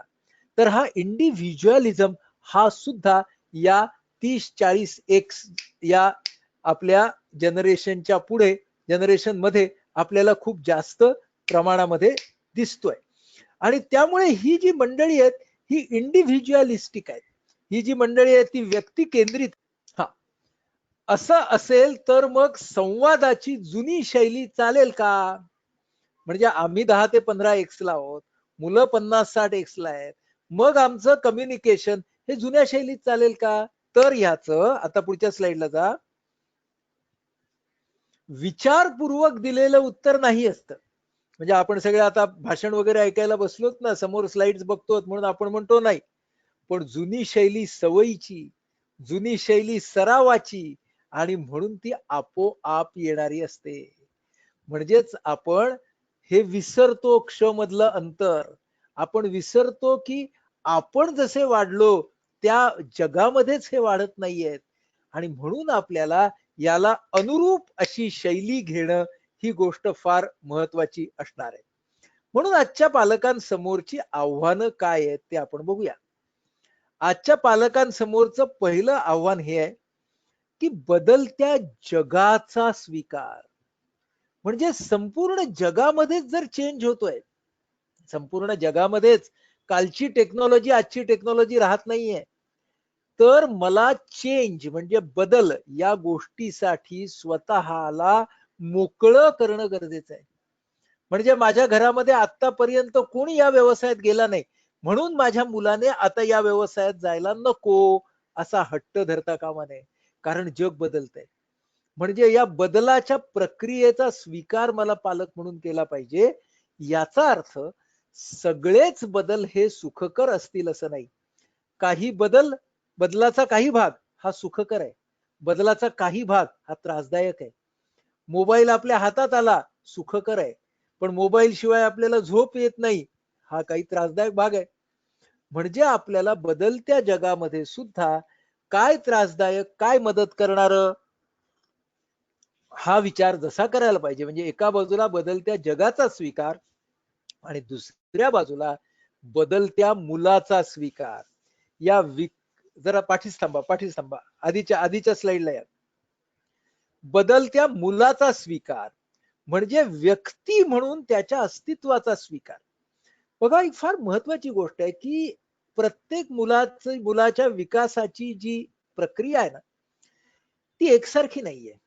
म्हणजे काही मुलं काही स्किल्स मध्ये इतर मुलांपेक्षा खूप चांगली असतील, काही कौशल्यांमध्ये इतर मुलांच्या बरोबर असतील आणि काही कौशल्यांमध्ये इतर मुलांच्या मागे असतील. म्हणजेच असं की या सगळ्याची तुलना होऊ शकते का? तर नाही होऊ शकत. प्रत्येक मूल त्याच्या त्याच्या जागी आहे. पुन्हा एक मूल जरी तुम्ही पकडलं तरी त्याच्या वेगवेगळ्या क्षमता या वेगवेगळ्या पद्धतीने विकसित होत असतात. त्या एकाच पद्धतीने कधी विकसित होतात का? नाही होत. म्हणजे लाट जी असते की नाही तिचा काही भाग किनाऱ्याला पहिल्यांदा लागतो, मग पुढचा भाग तशी ती विकासाची प्रक्रिया आहे. आपल्याला आपलं मूल सगळ्याच कौशल्यामध्ये एकाच वेळेला पारंगत व्हायला हवं असतं. त्यामुळे ते कधी होणार नाही. तुम्ही घरात बघा ना, एक मूल असतं ना घरातलं ते वाचायला लवकर शिकतं, एक मूल असतं ना ते पळायला लवकर शिकतं. त्याचप्रमाणे मोठं झाल्यावरती सुद्धा काही मुली अशा असतात ज्या स्वयंपाक फार सुंदर करतील, कारण ना त्यांना ते कळतं, पण तिला ना गणित येणार नाही किंवा गणित उत्कृष्ट येईल पण तिची फोडणी प्रत्येक वेळी करपेल. म्हणजे आपल्याला काय दिसेल की डेव्हलपमेंट इज नेव्हर लिनियर. म्हणजे एका सरळ रेषेमध्ये कधी विकास होत नाही. एकाच व्यक्तीमध्ये सुद्धा वेगवेगळ्या गुणांचा विकास हा वेगवेगळ्या प्रमाणात आणि वेगवेगळ्या वयामध्ये होऊ शकतो. म्हणूनच खालची ओळ वाचा की व्यक्ती म्हणून माझ्या मुलाच्या किंवा मुलीच्या अस्तित्वाचा मी स्वीकार करायचा आहे. Why do I love my child? माझं माझ्या मुलावरती किंवा मुलीवरती का प्रेम आहे? कारण ते माझे आहेत म्हणून. संपलं. ते माझ्या जवळची एक व्यक्ती आहेत म्हणून, ते हुशार आहे म्हणून, तो सुंदर आहे म्हणून, तो या गुणामध्ये छान आहे म्हणून. स्वीकार याचा अर्थ क्षमता कमतरतां सकटचा स्वीकार. त्यामुळं तो कसा पाहिजे? विना अट पाहिजे, स्नेहपूर्ण पाहिजे. मगाशी माझे ओळख करून देत असताना स्वयं नावाच्या संस्थेबरोबर त्याचा मी विश्वस्त आहे म्हणून सांगितलं. तर ही आमची सेरेब्रल पाल्सी झालेल्या मुलांची संस्था आहे, मुलं मुली, की जी मुलं व्हीलचेअर मध्येच असतात, ज्या मुला मुलींना हलता येत नाही, बोलता येत नाही, त्यांचा स्वीकार त्यांचे पालक कसे करत असतील? आणि आपण नेहमी पालकत्वामध्ये अरे आपण असं केलं तर तू जरा असं तरी करायला पाहिजे. म्हणजे सर्वसाधारण मुलांच्या पालकत्वामध्ये आपण जे काही करतो त्याच्यामधून थोडी तरी अपेक्षा आपल्याला असते. पण ही जी दिव्यांग मुलं आहेत, ही जी खास मुलं आहेत, ह्यांचं पालकत्व किती कठीण असेल? त्या पालकांचा स्वीकार किती चांगला असेल की तो क्षमता कमतरता सकटचा विना अट स्नेहपूर्ण असा तो स्वीकार आहे. म्हणजे ते मूल जे आहे त्या व्हीलचेअर मध्ये बसलेलं ते तुम्हाला आणि मला दिव्यांग दिसतं, परंतु त्या मुलाच्या आईला ते जगामधलं सगळ्यात सुंदर मूल नसतं का दिसत? म्हणजे हा जो आहे ना तो स्वीकार आहे. आणि तो स्वीकार जितका विना अट, तो स्वीकार जितका स्नेहाचा, तितकं ते पालकत्व जास्ती चांगलं होईल. आता म्हणजेच आपल्याला संवाद शैलीमध्ये काय बदल करायला पाहिजे? तर जेव्हा माझा स्वीकार पालक म्हणून चांगला नसतो त्यावेळेला माझी शैली कशी असते बघा, डिक्टेटोरियल. डिक्टेटोरियल म्हणजे आज्ञा, हुकुम. आणि मी जर समोरच्या व्यक्तीचा विनाअट स्वीकार केला, माझ्या मुलाचा मुलीचा, तर मी काय करेन? तर माझी जी शैली आहे तिला मी म्हटलंय निगोसिएशन्स. निगोसिएशन्स म्हणजे चर्चा, संवाद. संवाद पाहिजे तर चर्चा पाहिजे. असं कधी होईल त्याला मी म्हटलंय निगोसिएशन. वाटाघाटी याला जरा वाईट अर्थ आहे. वाटाघाटीमध्ये तुम्ही काय देणार मी काय घेणार असा शब्द आहे. पण आज्ञा नको, तर विचार विनिमय पाहिजे, सामंजस्य पाहिजे. अशी मला ही हा व्हेरी गुड. स्वीकाराशिवाय चर्चा नाही आणि चर्चा वर्तनाची, मुद्द्याची, व्यक्तीची नाही. पालक म्हणून आपलं काय होतं माहितीये की माझ्या मुलाला समजा अमुक एका इयत्तेमध्ये एवढ्या एका विषयामध्ये कमी मार्क पडले, खरं असतं ते. आपण बसतो की अरे आता चर्चा करूया, प्रगती पुस्तकामध्ये ना तुझी प्रगती या विषयामध्ये कमी झालेली दिसते, गेल्या परीक्षेत एवढे मार्क होते, या परीक्षेमध्ये 8-10% मार्क तुझे कमी झाले आहेत, इथपर्यंत ठीक असतं. तुम्हाला क्लासेस लावायचे, तुम्हाला मोबाईल घेऊन द्यायचे, तुम्हाला सगळं घेऊन द्यायचं आणि तुम्ही अभ्यास करायचा नाही. कसली रे मुलं तुम्ही? आता कुठे गेलो आपण? वर्तनावरून आपण व्यक्तीकडे गेलो. हे कसं आपलं सगळ्यांचं आपोआप होतं बरं. याला काही प्रयत्न नाही करावे लागत. म्हणजे प्रयत्न कुठे करावे लागतात? व्यक्तीवरून वर्तनाकडे यायला प्रयत्न करावे लागतात. पण वर्तनाकडून व्यक्तीकडे जायला अजिबात प्रयत्न नाही करावे लागत. काही मुलं असतात बघा, मुलं मुली दोघी, ज्यांना बिछाण्यातून उठवणं हे भयंकर त्रासदायक प्रकरण असतं पालकांसाठी. म्हणजे ज्यांची मुलं अशी ना एका हाकेत वगैरे उठतात ना, त्यांची अगदी दृष्ट वगैरे आपण काढून टाकावी. पण अनेक मुलं अशी असतात की जी मुलं बरं शाळेच्या दिवशीच असं होतं, पिकनिकच्या दिवशी कधीच असं होत नाही. मग आता आपल्याला आपल्या मुलाला आपण सगळं आता आदर्श पालकत्व ह्या तेव्हा बघून बरं ऐकून वगैरे जातो बरं का. आणि मग दुसऱ्या दिवशी बाळा राजा राणी उठतेस ना ग, 7 वाजले वगैरे असे पहिली 2 वाक्य मस्त जातात. कारण आदल्या दिवशी ते लक्षात राहिलेलं असतं ना, त्यामुळे पहिली 2 वाक्य व्यवस्थित जातात. नंतर मग आळशी. काल वेळच्या वेळी झोपायला काय झालं होतं? तो मोबाईल घेऊन बसलेला असतो 12:30पर्यंत, मग उठायला त्रास झालं चालू. हे जे नेहमीच चालू होतं की नाही, ते का चालू होतं? कारण आपली चर्चा वर्तनाकडून व्यक्तीकडे कधी जाते हे आपल्याला कळत नाही. एकदा व्यक्तीवरती आपण घसरलो पूर्णपणे की मग ती डिक्टेटोरियल शैली चालू होते. म्हणून आपल्याला डोक्यात ठेवलं पाहिजे की आपण कधी घसरतो. वर्तनाची चर्चा जरूर करा, तुझं हे सकाळी उठण्याच्या वेळेला तुला जमत नाही, याच्यामुळं तुला आणि मला त्रास होतोय, त्याच्यावरती आपण काय करायचं याच्यावरती निश्चितपणे तुम्ही एक ठाम भूमिका घेऊन चर्चा करू शकता बरं का. परंतु आपण जेव्हा व्यक्तीवर घसरतो तिथे सगळा प्रॉब्लेम सुरू होतो, हे आपण सगळ्यांनी डोक्यात घेणं खूप गरजेचं आहे.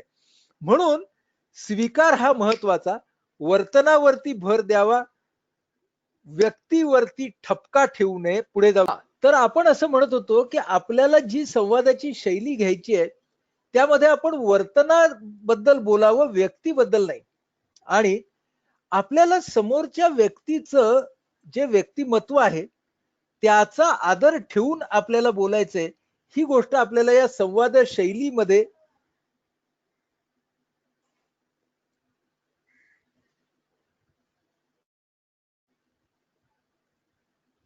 ही गोष्ट आपल्याला या संवाद शैलीमध्ये लक्षात ठेवणं फार आवश्यक आहे. म्हणजे बऱ्याच वेळेला मला पालक असं विचारतात किंवा मग आमच्या मुलाला आम्ही शिस्त लावायची का नाही. तर ना एक गोष्ट काय लक्षात घ्या की सायकोलॉजी, मानसशास्त्र तुम्ही मुलाला शिस्त लावू नका असं अजिबात म्हणत नाही. पण मानसशास्त्र आपल्याला दोन गोष्टी सांगतं. पहिली गोष्ट सांगतं की मुलाला लावण्याच्या शिस्तीमधला प्रत्येक भाग हा आपल्यामध्ये आहे ना हे पडताळून पहा. मुलाला जर आपण अमुक एक गोष्ट करायला सांगत असतो, सो आपण असं म्हणतो आहोत की शिस्त लावायची का नाही, तर हो शिस्त नक्की लावायची. पण ज्या विषयाची शिस्त लावायची त्या विषयामधली शिस्त आपण पालक म्हणून पहिल्यांदा समजून घेणं आणि आपण तेवढे शिस्तबद्ध आहोत का हे आपल्याला विचारायला पाहिजे. म्हणजे खूप वेळेला मला असं दिसतं की पालक असतात ना, त्यांच्या काही सवयी असतात, त्या सवयी पूर्ण करण्यासाठी ते मुलांचा वापर करतात आणि मग त्यांना सांगायचं की तुम्ही असं वागू नका. तर हे डबल स्टँडर्ड आपल्या या 40-50 क्षच्या लोकांना फार चांगले कळतात हो. त्यामुळे शिस्त लावायची, पण आपण सगळेजण शिस्तीचे रोल मॉडेल आहोत का हे प्रत्येकाने तपासून बघायचं. समजा आपल्यामध्ये काही न्यून असतील, आपल्यामध्ये काही कमतरता असतील, तर त्या मान्य करायच्या. आणि मग मी इथं कमी पडलोय पण तू कमी नाही पडता कामा हे म्हणून मला तुला ही गोष्ट आत्ताच सांगायची आहे, हेही त्याला आपण सांगायचं. दुसरी गोष्ट की कुठे आपल्याला फर्म राहायचंय आणि आक्रस्ताळेपणा न करता आपल्याला फर्म राहता येतं का, तर आक्रस्ताळेपणा न करता आपल्याला नक्की फर्म राहता येतं. अमुक एक गोष्ट तुला ह्या वेळी मिळणार आहे, तोपर्यंत अमुक एक गोष्ट तुला मिळणार नाही, हे आपल्याला ना ठामपणे कमीत कमी शब्दात सांगता स्वतःला त्याला सांगायची सवय आधी स्वतःला लावायला पाहिजे. पण तुमचं आणि माझं काय होतं माहितीये का, आपण ना आपल्या मुलांच्या मध्ये इतके गुंतो की आपला तोच प्रॉब्लेम होतो. म्हणजे काय बघा की माय चाइल्ड इज माय चाइल्ड, तुमचं आणि माझं बाळ हे तुमचं आणि माझं बाळच आहे, परंतु it is not my extension. म्हणजे जसं काही झाडाला एक फुटलेली फांदी असते ना, तसं त्याचं आणि आपलं नातं नाहीये. तर त्याच्या ते एक वेगळं झाड आहे बरं का. ते जरी आपलं झाड असलं तरी ते आपल्याच जातीचं, पण स्वतः असलेलं ते आपल्या अंगणातलं एक वेगळं झाड आहे. ते आपलं एक्सटेन्शन नाही. पण आपण काय करतो, आपली माया इतकी असते ना की आपण त्यांच्याकडे एक्सटेन्शन म्हणूनच पाहतो. त्याचं एक पर्यवसान काय होतं, त्याचा एक परिणाम काय होतो बघा, की ना कुठेतरी मनात इच्छा असते की मला ना हे जमलं नाही आयुष्यात, ते मुलाने किंवा मुलीने करावं. माझी इच्छेला पण माझा नकार नाहीये बरं का, पण या इच्छेची बऱ्याच वेळेला मागणी होते. किंवा अनेक वेळेला असं वाटतं की आपल्या घरामध्ये किंवा मी डॉक्टर आहे समजा, तर माझ्या मुलाने डॉक्टर व्हायला पाहिजे. का बरं, माझं मूल काय माझं एक्सटेन्शन आहे का? पण नाही, डॉक्टरांच्या घरात डॉक्टर, इंजिनियरच्या घरी इंजिनियर. अरे का का बरं? म्हणजे बघा आपले विचार कसे, एक्सटेन्शन वाले विचार पालक म्हणून आपल्या मनामध्ये कसे येतात. की माय चाइल्ड इज माय एक्सटेन्शन, त्याच्या सवयी वेगळ्या असलेल्या मला खपत नाही, आपल्या घरात हे चालणार नाही. हो बरोबर आहे, जेव्हा आरोग्याची सवय असते आणि ती आपल्या घरातली सवय असते उत्तम आहे. पण मग हे त्याला कसं पटवून द्याल की ही सवय तुला लावणं म्हणजे तुझ्या इंडिव्हिज्युअलिझमचा अपमान नाही, हे त्याला कसं सांगाल. हे आपण जर सांगितलं तर ती महत्वाची गोष्ट राहते. पण ना काय गंमत होते मी तुम्हाला सांगतो की we don't share the world view of our children. आपण हे एक्सटेन्शन मध्ये जातो की नाही, की तो माझाच आहे आणि सगळं मी सांगतो तसंच करणार आहे. त्याचं जग वेगळं आहे. जगाकडे पाहण्याचा त्याचा दृष्टिकोन वेगळा आहे. मी पालक म्हणून त्याचं वेगळं अस्तित्व मान्य करून त्याच्या जगाला समजून घेण्याचा प्रयत्न करतोय का? हा ना माझे एक्स वाढवण्याचा मार्ग आहे बरं का.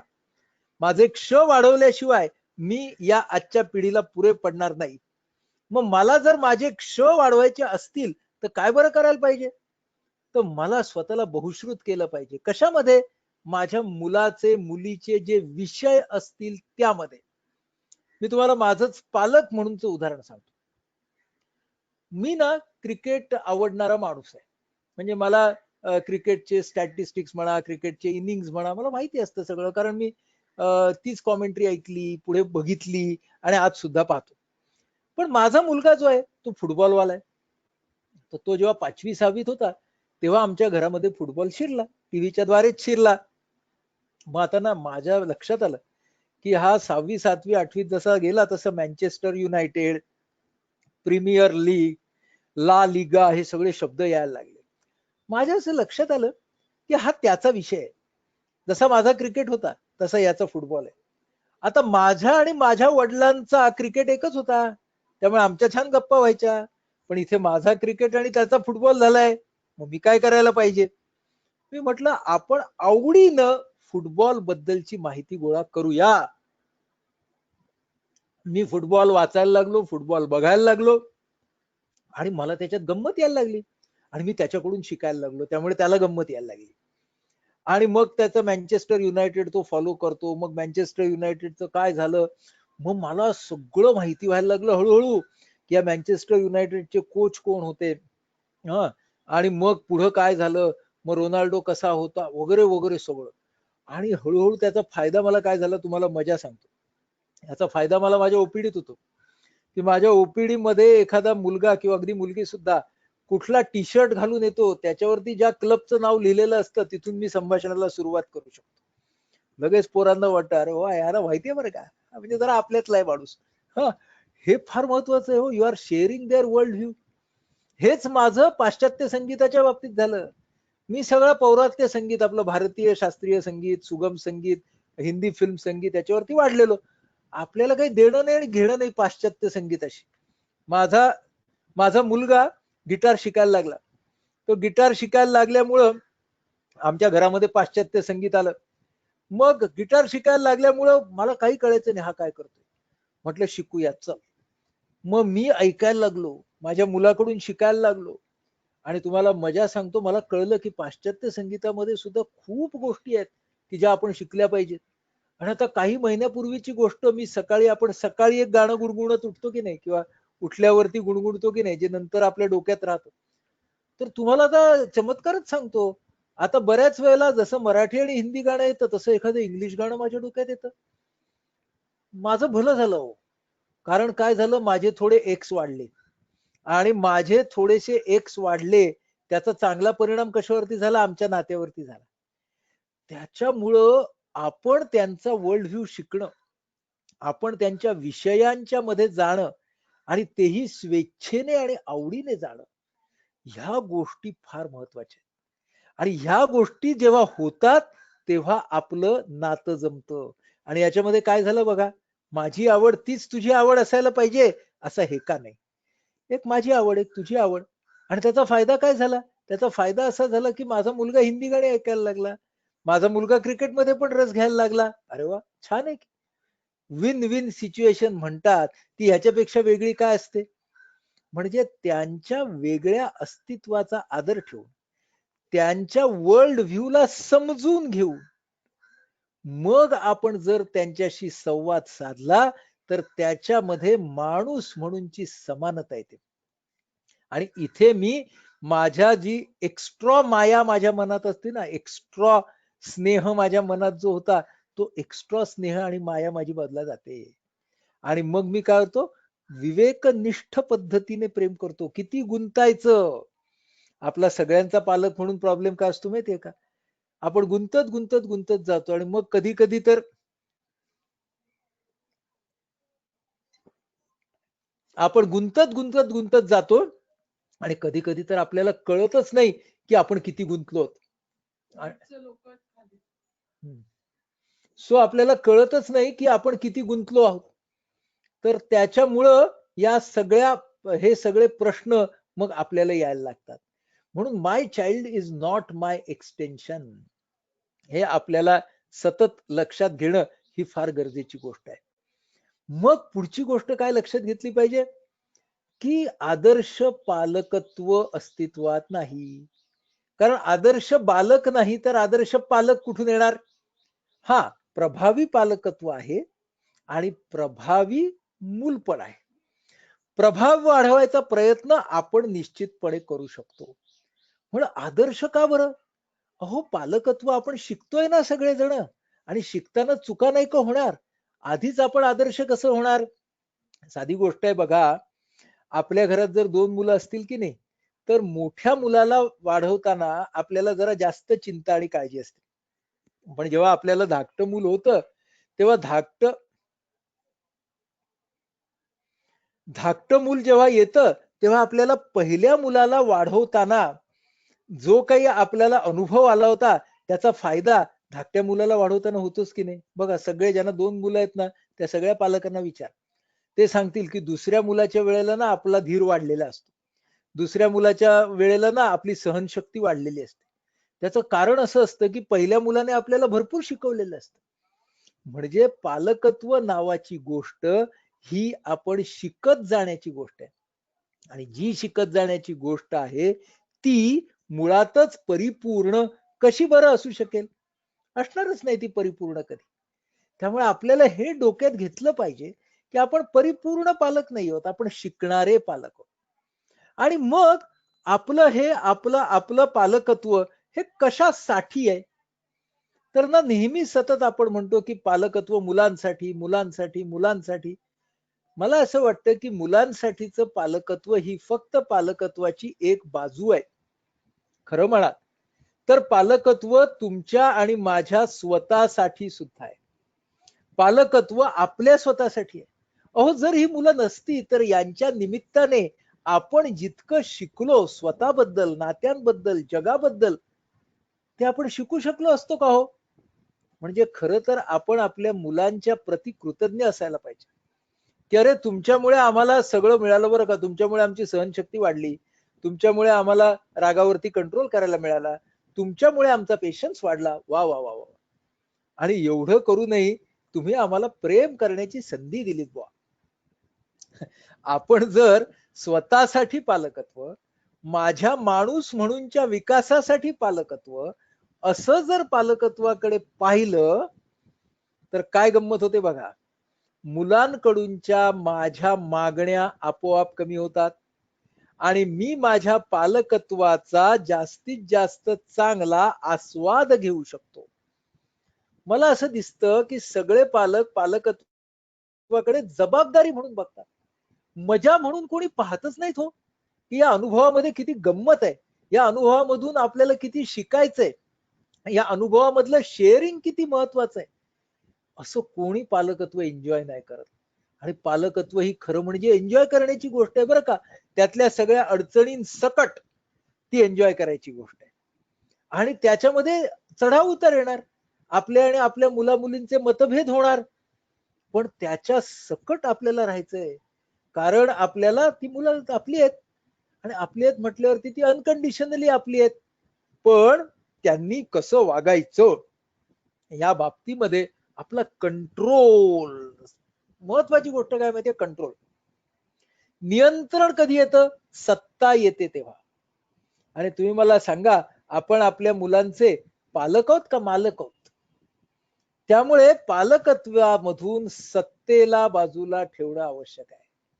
सत्ता आली की नियंत्रण आलं, आणि नियंत्रण आलं की बंडखोरी आली. जर सत्ताच नसेल तर नियंत्रण नाही, आणि नियंत्रण नाही तर बंडखोरी नाही. हा पालकत्वातला मी शिकलेला एक, स्वतः सुद्धा शिकलेला एक अद्भुत संदेश आहे, की आपण जितके सत्ता गाजवू, जितके मालक होऊ, तितके आपण या मुलांच्या पासून दूर जाऊ. ज्ञानेश्वरांनी ज्ञानेश्वरीमध्ये फार सुंदर उदाहरण दिलंय. ते असं म्हणतात की पालकाचं आणि मुलाचं नातं कसं असावं? देठाचं आणि फळाचं असावं तसं. हो, देठामधून सगळा जीवन रस त्या फळामध्ये जातो. हळूहळू हळूहळू त्या कच्च्या फळाचं पक्व फळ होतं. पण जेव्हा फळ पिकतं त्यावेळेला देठ काय म्हणतो, मला चिकटून राहा. नाही, देठ म्हणतो की आता तुझी जागा माझ्याजवळ नाही, तू आता पिकलास, तू आता खाली पडायला पाहिजेस. हे जे ज्ञानेश्वर आपल्याला सांगतात ना, की द्यायचा सगळा जीवन रस त्या फळाला परिपक्व करायचं, पक्व करायचं, पण परिपक्व त्याने खाली पडून व्हायचंय. पक्व करायची जबाबदारी आपली आणि त्याच्यानंतर त्याला चिकटून नाही राहायचं.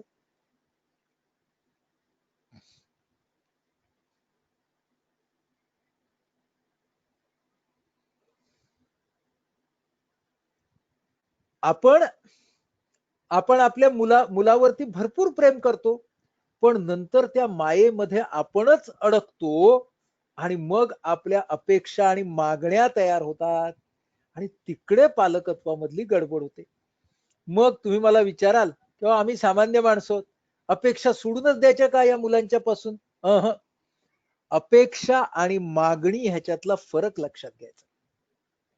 अपेक्षा आपल्याला या मुलांना कशा समजून देता येतील त्याच्यावरती काम करायचं. त्यांच्या मधला कर्मयोग काय आहे, तर पालकत्वाच्या प्रक्रियेचा पूर्णपणे अनुभव घ्यायचा, पालकत्वाची प्रक्रिया पूर्णपणे एन्जॉय करायची. पण जो काही आउटकम, जे काही परिणाम येतील त्याच्यावरती स्वामित्व मात्र गाजवायचं नाही. म्हणजे आपल्या मुलांच्या यशावरचं, अपयशावरचं आणि त्यांच्यावरचं स्वामित्व नाही, पॉवर नाही. हा जर आपण पालकत्वाचा अर्थ धरला तर तुमचा आणि माझा पालकत्वाचा जो प्रवास आहे ना, तो प्रवास सुफळ संपूर्ण होईल आणि त्याच्यातून आपण आपल्या मुलाच्या बरोबर आहोत जगामध्ये, त्याला काहीही लागलं तर हा दिलासा त्याच्याकडे असला पाहिजे. पण तो मुलगा म्हणजे परावलंबी पण नको, स्वावलंबी असावा, पण त्याला परस्परावलंबनाची जाणीव असावी. शेवटी आपल्या मुलांना आपल्याला कुठलं मूल्य द्यायचंय, तर ते आहे परस्परावलंबन, इंटरडिपेंडन्स. त्या इंटरडिपेंडन्स मध्ये एकमेकांबद्दलचा आदर आहे आणि पुढे जाऊन जगामध्ये सुद्धा आपल्या मुलाला इंटरडिपेंडन्स शिकायचं आहे. व्यवसायात गेला, नोकरीत गेला, काहीही केलं तरी त्याला परस्परावलंबन, कारण प्रत्येक ठिकाणी टीम आहे आणि म्हणून टीम मेंबर त्याला आपल्याला छान करायचं आहे. मग त्यातले काही जण लीडर होतील, ते त्यांच्या त्यांच्या कर्तृत्वाने होतील, पण चांगलं टीम मेंबर आपल्याला व्हायचं असेल तर आपण सगळेच एका टीमचे मेंबर आहोत.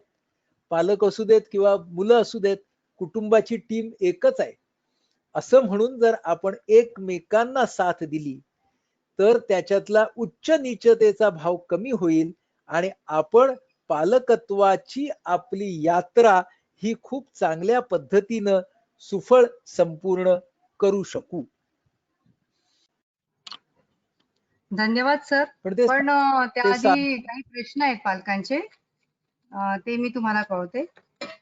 पहिला प्रश्न आहे, मुले वर्गातल्या वर्गात तास संपल्यावर का भांडतात?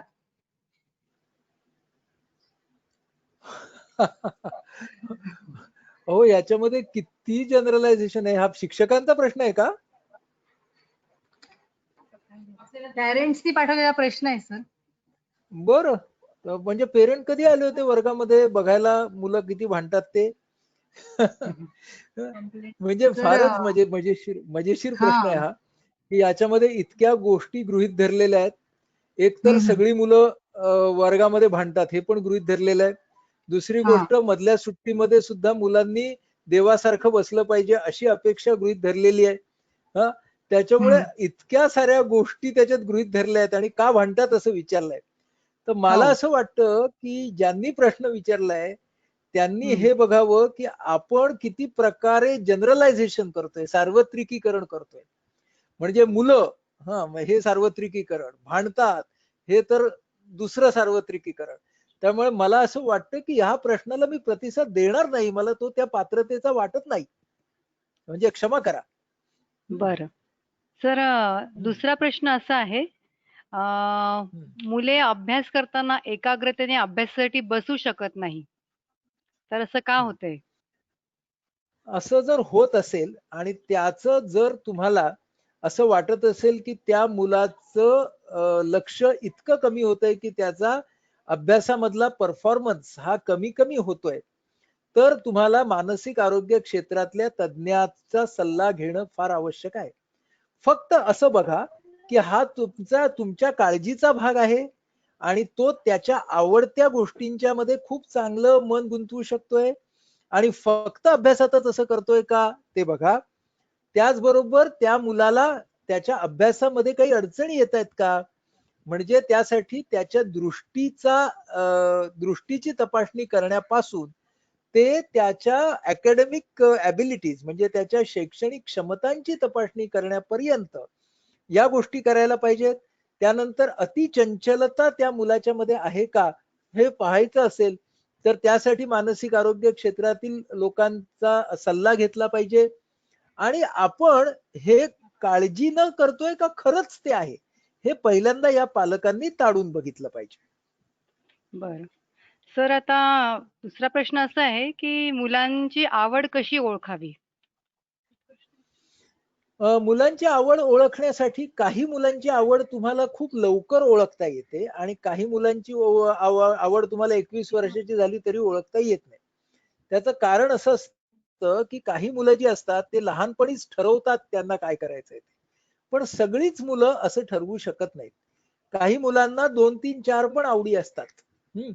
म्हणून मग आता आपण साधारणपणे 10वी ला मुलं आलं की आपण त्याची ऍप्टिट्यूड टेस्टिंग करून घ्या असं आपण पालकांना सांगतो.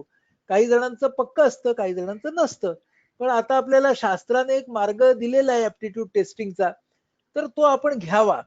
आता आपल्या संस्थेने म्हणजे आयपीएच संस्थेने MKCL म्हणजे महाराष्ट्र नॉलेज कॉर्पोरेशन लिमिटेडच्या सहयोगातून एक फ्युचर वेध नावाची एक ऑनलाईन ऍप्टिट्यूड टेस्ट तयार केलेली आहे, जी आपण महाराष्ट्रातल्या कोणत्याही मुलाला तुमच्या गावात जवळचं जे MKCLचं सेंटर आहे त्या सेंटर मधून तुम्हाला ती टेस्ट घेता येते.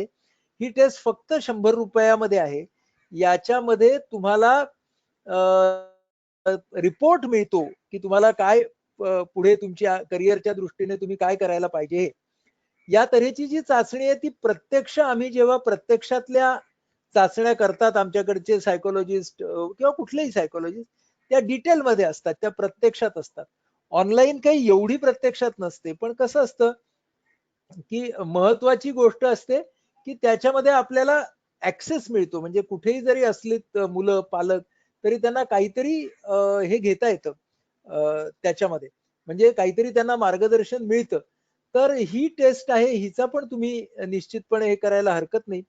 आपल्या संस्थेमध्ये आयपीएच संस्थेमध्ये आपण व्यवसाय मार्गदर्शनाचं काम गेली 30 वर्ष करतो आहोत. तर तिथे सुद्धा खूप सारे पालक आणि विद्यार्थी येत असतात. सर, आणखी एक प्रश्न आलेला आहे. तो या कोविड च्या ड्युरेशन मधला आहे. त्यांनी म्हटलंय की मार्च महिन्यापासून मुलं घरात कोंडून आहेत. सांघिक खेळ खेळता येत नसल्यामुळे व दैनंदिन मध्ये तोचपणा असल्यामुळे काहीसे ताणतणाव जाणवतात. तर त्यांना त्या तणावमुक्त कसे ठेवता येईल? एक ना एक सगळ्यात महत्वाची गोष्ट अशी आहे की तणाव मुक्त त्यांना ठेवणं अशक्य आहे हे पहिल्यांदा जाणून घ्या. आपण जेव्हा संपूर्ण जग एका महत्वाच्या अशा क्रायसिस म्हणजे कसोटीच्या काळापासून जात असतो, त्यावेळेला आपल्यातलं कुणीही तणावमुक्त असणार नाही हे लक्षात घेणं खूप गरजेचं आहे. आणि तणाव मुक्ती नावाची गोष्ट नाही आता जगात, तणाव नियोजन फक्त आहे. म्हणून आपल्याला मोठ्यांना आणि छोट्यांना जगताना आपल्या फॅमिलीज मध्ये तणावाचं नियोजन करायचं आहे. तणाव मुक्ती फार दूर आहे. त्यामुळे आपल्याला ते नियोजन करताना काय करायचंय, तर एकमेकांना निश्चितपणे मानसिक आणि भावनिक आधार द्यायचा आहे. हा छोट्या मोठ्याचा प्रश्नच नाहीये. कधी कधी आपल्याला पालकांना सुद्धा खूप डिप्रेस्ड वाटू शकतं. अशा वेळेला आपल्या घरातला एक 10-11 वर्षाचा मुलगा किंवा मुलगी आपल्याला धीर देऊ शकतो. त्याला ज्या वेळेला खूप बोर वाटेल तेव्हा त्याला सल्ल्याची गरज नाही. अशा वेळेला सल्ल्याची गरज नसते, फक्त भावनिक आधाराची गरज असते. अरे तुला किती बोर होतंय मला समजतंय रे, तुझं शरीर कसं शिवशिवत असेल मैदानावरती जायला मला कळतंय रे राजा, हे सांगायची गरज असते हो. त्या मुलाच्या भावनांच्या मध्ये आपण स्वतःला ठेवून जर भावनिक आधार दिला तर त्याचा आपल्या मुलाला खूप जास्त फायदा होण्याची शक्यता आहे. बरं. सर, दुसरा प्रश्न परत आलाय. मुलांना जेवणाची अजिबात आवड नसण्याचे कारण काय असू शकते? आता मी असं म्हणू का की आईच्या स्वयंपाकात असू शकते म्हणून? हो की नाही? मुळामध्ये आपल्याला काय लक्षात घ्यायला पाहिजे इथे, माझे एक बालरोग तज्ञ सर आहेत बरं का, तर ते म्हणतात हं. मला अजून अशी आई भेटायची आहे की जी म्हणते किती छान जेवतो हो माझा मुलगा. तर प्रत्येक आईला आपला मुलगा हा आपल्या मनाप्रमाणे खात नाही ही काही प्रमाणामध्ये तक्रार असतेच असते. अर्थात ही गोष्ट आहे की काही मुलं ही खाण्यापिण्याच्या बाबतीमध्ये इतर मुलांच्या पेक्षा हट्टी असतात, हे मला मान्य आहे. आणि त्यांना आपल्याला त्यांचा तो हट्ट कसा त्याला कसं सामोरं जायचं हा काही काही पालकांच्या समोरचा प्रश्न आहे. हा प्रश्न आपण कसा सोडवायचा? तर त्याला एकच अशी स्ट्रॅटेजी नाही. कधी-कधी आपल्याला त्या अन्नामधली आकर्षकता नाही, वाढवली, मला आवाज येत नाहीये. तर जी मुलं खात नाहीत ते पदार्थ ते खातात. म्हणजे साधी गोष्ट आहे, की भाज्या खात नाहीत मुलं काही, पण कटलेट केले की खातात. किंवा पराठ्यामध्ये तुम्ही पालेभाज्या घातल्या तर खातात. पण हं. नाहीतर मग पालक आणि मेथी हा तर हां. मला सगळ्याच पालकांना अशी विनंती करायची आहे, की तुम्ही ना प्रश्नाचं उत्तर हे तज्ञाकडे कधीच नसणार. म्हणजे मी ना जास्तीत जास्त कोणत्या प्रश्नाचं उत्तर देऊ शकतो माहितीये का? की मी माझ्या मुलाशी कसं वागावं? याच प्रश्नाचं उत्तर. पण मी तुम्हाला फक्त दिशा देऊ शकतो, जी मी देण्याचा प्रयत्न केलाय. त्यामुळं ती दिशा घेऊन तुम्हाला तुमची उत्तरं शोधायची आहेत हे लक्षात घ्या. कारण मी तुमच्या मुलाचा तज्ञ नाही. तुमच्या मुलाचे तज्ञ तुम्हीच आहात. त्यामुळं तुम्हाला आपल्याला काय असतं माहितीये रेडीमेड उत्तरं पाहिजे असतात आणि ती दुसऱ्या कुणीतरी द्यायला हवं असतं. आणि हे लक्षात घ्या, की आज आपण ज्या सगळ्या क्रायसिस मधून जातो, त्याच्यामध्ये असे अनेक प्रश्न आहेत ज्याची उत्तरं आपल्याला सगळ्यांना शोधायची आहेत. रेडीमेड उत्तरं कोणाकडे असणार नाहीत. कधीच नव्हती. प्रत्येकाला प्रत्येकाची उत्तरं शोधायला लागणार आहेत. मॅक्झिमम मी तुम्हाला दिशा देऊ शकतो. मी तुम्हाला काय दिशा देऊ शकतो? आपले क्ष शोधा. आपल्या मुलांचे क्ष शोधा. 2 क्ष मधली तफावत शोधा. त्याप्रमाणे संवाद शैलीत बदल करायला शिका. ही मी तुम्हाला दिलेली डिरेक्शन आहे. ही डिरेक्शन तुम्ही किती घेणार हे मला ठाऊक नाही आणि तो माझा विषय पण नाही. मी देण्याचं काम करणार, तुम्ही घेण्याचं काम किती करताय तुमच्यावरती आहे. पण आपल्याला प्रत्येक गोष्टीला सोल्युशन जे हवं असतं, ती आपली मानसिकता आपल्याला फार मदत करणारी नाही. आपण डिरेक्शन घ्यावी जगाकडून, सोल्युशन काढावं आपलं आपलं. तेव्हा या निमित्तानं अशा तऱ्हेच्या सगळ्याच प्रश्नांना मी उत्तरं देऊन टाकलेली आहेत. सर, पॅरेंट्सचे प्रश्न खूप आहेत, पण वेळेअभावी आता आपल्याला हो, एवढे सांगता आपल्याला येणार आपला नाही. संपेल त्यामुळे हां, आपल्याला इकडे थांबावं लागेल थांबावे आणि लागेल. सगळ्या टेक्निकल डिफिकल्टीजना तोंड देता देता कार्यक्रम पूर्ण केलेला आहे. त्याबद्दल मी तुमच्या सगळ्यांचे आभार मानतो. सर, धन्यवाद. आणि आता मुलांच्या वाढीच्या प्रत्येक टप्प्यावर आई-बाबांना खूप मोठी भूमिका बजावत असतात आणि त्यामध्ये प्रत्येक माता-पित्याला आपल्या मुला-मुलींचे चांगले व्हावे असे अपेक्षा असते. पण आता आज इथे डॉक्टर नाडकर्णी सरांनी पालकत्वाबाबत आपल्याला खूपच छान मार्गदर्शन करून बरेच गैरसमज आपले दूर केलेले आहेत. सरांचे पुन्हा एकदा मी धन्यवाद मानते. कार्यक्रमाच्या शेवटच्या टप्प्याकडे म्हणजे आभार प्रदर्शनाकडे वळूया. केकेवाग शिक्षण संस्था आणि केकेवाग इंग्लिश स्कूलच्या वतीने सर्वप्रथम मी आजचे प्रमुख वक्ते माननीय डॉक्टर आनंद नाडकर्णी सर यांचे मनापासून आभार मानते. सरांनी त्यांचा अमूल्य वेळ आम्हाला दिला व आमच्या पालकांना मार्गदर्शन केल्याबद्दल मनपूर्वक आभार मानते. मी संस्थेचे अध्यक्ष माननीय श्री बाळासाहेब वाघ, विश्वस्त श्री समीरदादा वाघ व इतर विश्वस्त तसेच संस्थेचे सचिव प्रोफेसर के एस बंदी सर, समन्वयक व इतर मान्यवर यांनी आम्हाला नेहमी पाठिंबा दिल्याबद्दल आणि प्रोत्साहन दिल्याबद्दल आभार मानते. संस्थेतील विविध महाविद्यालये व शाळेतील प्राचार्य, मुख्याध्यापक मुख्याध्यापिका यांनी उपस्थिती दर्शविल्याबद्दल आभार मानते. मी या कार्यक्रमाचे आयोजन समिती, माझ्या सहशिक्षिका व इतर कर्मचाऱ्यांचे त्यांनी दिलेल्या सहकार्याबद्दल धन्यवाद देऊ इच्छिते. मी सर्व पालक व इतर उपस्थितांचे ज्यांनी त्यांचा वेळ काढून हा कार्यक्रम यशस्वी करण्यासाठी सहकार्य केल्याबद्दल पुन्हा एकदा आभार मानते. मान्यवरांच्या पूर्व परवानगीने कार्यक्रम संपला असे जाहीर करते.